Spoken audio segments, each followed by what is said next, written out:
Mkuu wa Jeshi la Kujenga Taifa, Meja Jenerali Rajabu Nduku Mabele, anatoa wito kwa vijana waliohitimu elimu ya sekondari kidato cha 6 mwaka 2025 kutoka shule zote za Tanzania bara kuhudhuria mafunzo ya Jeshi la Kujenga Taifa kwa mujibu wa sheria.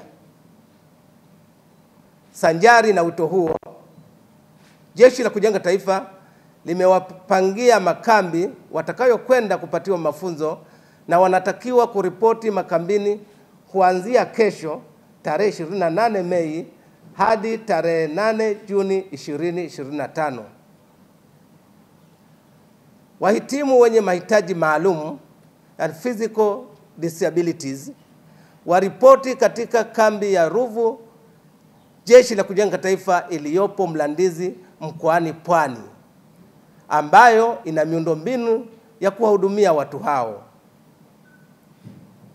Orodha kamili ya majina ya vijana hao, makambi ya JKT waliopangiwa, maeneo makambi hayo yalipo na vifaa watakavyotakiwa kwenda navyo inapatikana katika tovuti ya Jeshi la Kujenga Taifa ambayo ni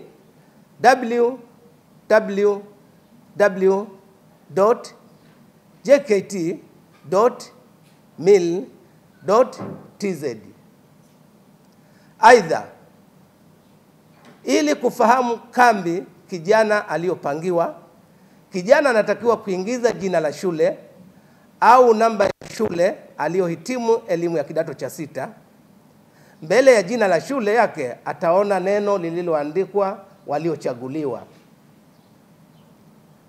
Akichagua neno hilo, ataona jina au majina ya waliochaguliwa kujiunga na mafunzo ya Jeshi la Kujenga Taifa kwa mujibu wa sheria mwaka 2025, ikionyesha kambi aliyopangiwa, mkoa na wilaya ilipo kambi hiyo.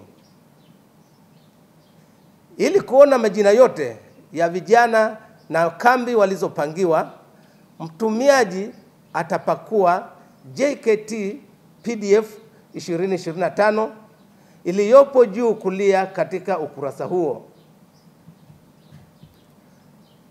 Mkuu wa Jeshi la Kujenga Taifa, Meja Jenerali Rajabu Nduku Mabele, anawakaribisha vijana wote waliohitimu kidato cha 6 mwaka 2025 ili waweze kujiunga na vijana wenzao katika kujengewa uzalendo, kufundishwa nidhamu, ukakamavu, umoja wa kitaifa, stadi za kazi, stadi za maisha na utayari wa kulilinda na kulitumikia taifa lao.